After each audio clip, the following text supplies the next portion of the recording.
Yeah, now we have booted into Windows, and let's try the same thing here. So we have BlueJ here, and if I go to, so it has actually selected the same program file. It is BlueJ and its own JDK. It doesn't select, it doesn't need any other JDK. So I guess that is it. So it selects program file 86, it JDK, and it selects the folder. Okay, what if I try to do it manually? Program files BlueJ JDK, and I try to do that. Okay, should I do this? No, no. So no. Okay, I think where I'm getting it. So, uh, oh, it works. So it works.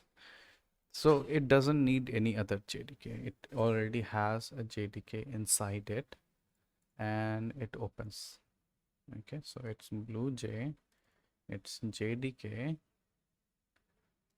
bin, and it actually ran with this. And you know what? Let me just check the environment variable on this system. And after this, I will actually end it in this video. Where is the, oh, here is the non-readable. So that's IntelliJ idea, that's OneDrive in path. We don't even have it here. What about here? Path. What about here? Do we have Java? We do not have Java. Okay. And so the path was not an issue. Neither the path was an issue. What do you have, brother? What do you have? It's the IntelliJ IDEA Community Edition. I don't care. And it does not have. Okay, so maybe it's using the IntelliJ IDEA. I don't care. Let's. But it did actually select. It did actually select. If I open BlueJ, this is the same BlueJ 4.1.1 version. So if I go in here and I select BlueJVM, and I just need to select the same thing. It's BlueJ, JDK, bin, and Java, and it gets selected. But if I try to do it in, and it, I think it opened also, yeah. And if I try to do the same in Ubuntu via Wine, it doesn't work. Okay, let's reboot into Ubuntu once more.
Hello. You see, I mean, for the last 13 minutes, I have been speaking and you couldn't hear anything. And I don't know, man. It bothers me. It bothers me a lot. So, yeah, what I was trying to say, as you could see, the main thing that I want to say is don't waste time trying to install BlueJ on Ubuntu. It's much easier to install a second partition of Windows or go back to Windows and install BlueJ there and run the application there. Even TMC Beans, if you're doing the Java course, there is another course that you might want to look into, that is the MOOC. Let me show you. Let me not show you. I have already talked about it. So the MOOC course, that is also excellent, and I am I am assuming it will have the same problems because Windows is so prevalent. People do design applications for it. It does work. So TMC Beans does work on Windows, and the BlueJ application both are required by the DQ University and the University of what was the university's name?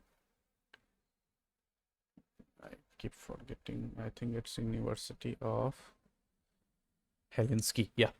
So the University of Helsinki's Java programming one excellent course, and the Duke University's course on Coursera. So both have their own implementation of the environment.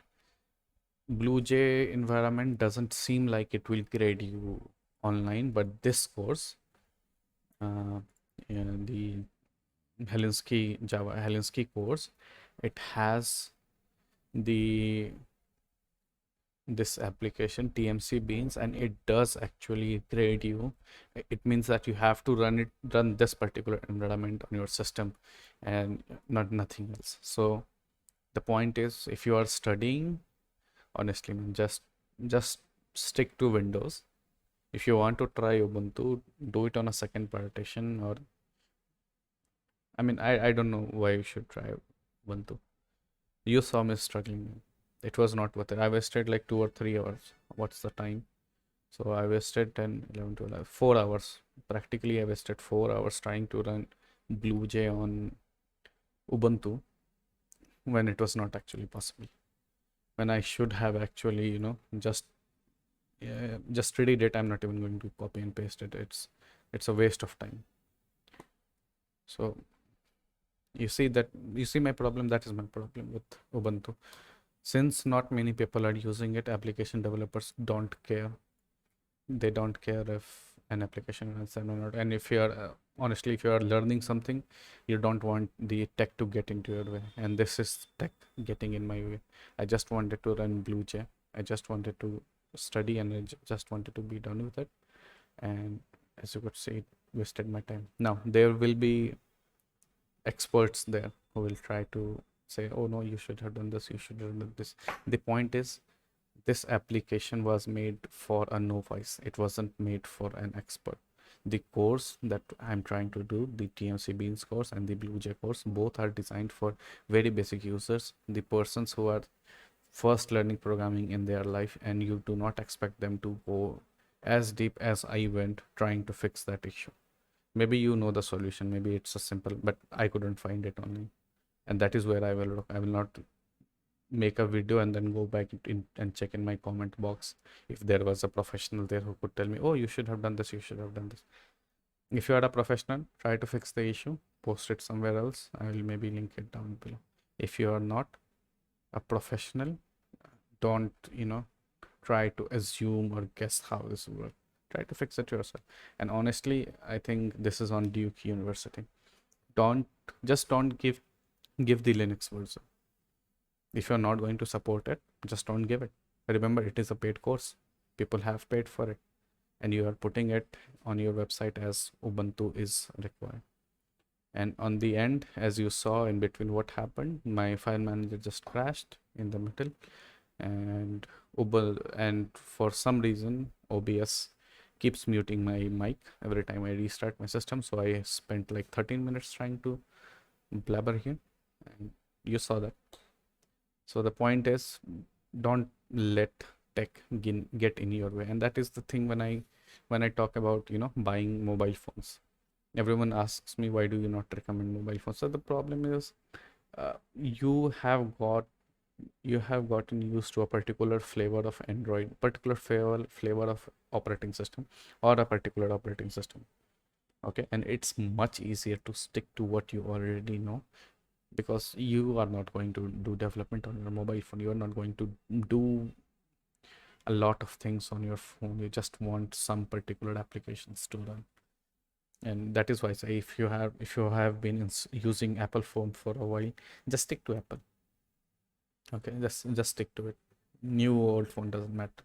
Stick to the same operating system. If you have been using the Samsung phone for a few years, just stick to the Samsung phone. It doesn't matter which one, because you don't want the tech to get in your way, unless you have a very good reason. Because remember, it will be relearning and a lot of things. And I say this a lot of time: don't fuck with muscle memory. Never fuck with muscle memory. It takes time to develop. And let me tell you, this has not been my second experience. I have tried Ubuntu and tried other operating system in the past, including Mint, Manjaro, Arc, Fedora, OpenSUSE, and I think I tried all the Linux Mint version, and I'm stuck with most of that. Proton, no, not Proton, the what's the Pop OS? It let me down. I mean, everyone talked about the support and all, but man, it was laggy. I couldn't actually stick on that operating system. I tried Ubuntu, but the amount of configuration I had to do just to install, just to get the Wi-Fi running, it was not worth it. The point is, don't let tech get in your way. It's easier to stick to what you know, to the operating system on which the applications will be provided. It's easier, what I'm trying to say, it's easier to stick to Windows, honestly, because that is the point here between Windows and Linux. Easier to stick to Windows than try to learn something new. Okay, Windows has support for Ubuntu subsystems, and you can also use VirtualBox, but that is laggy. But it has support for subsystem, and you can, with the latest Windows version, you can also install the desktop environment on Ubuntu. So all I'm saying is, you can run Ubuntu apps on Windows, and there is absolutely no reason to dual boot Windows. And you know what? Once I figure out a way to actually, you know, or maybe I will keep Ubuntu. It's good for studying because I have less distractions on it. That is the only reason I am on Ubuntu. Once I open Windows, I have a lot of Chrome bars, I have Discord, I have everything. There are a lot of distractions. But once I boot into Ubuntu, I have nothing else except the study things. And that's why I liked a second operating system, not necessarily Linux. Now I'm thinking of, you know what? I should have just made. Yeah, I tried. I tried making two user accounts, one with study and one was the second Windows account, but it was too easy to switch between those two. You know, the monkey inside your head. Anyways, so yeah, saw the failed experiment today, and hopefully I will not be attempting something like that anymore. If it works on Windows, I will just install Windows. Okay. Thank you for your time.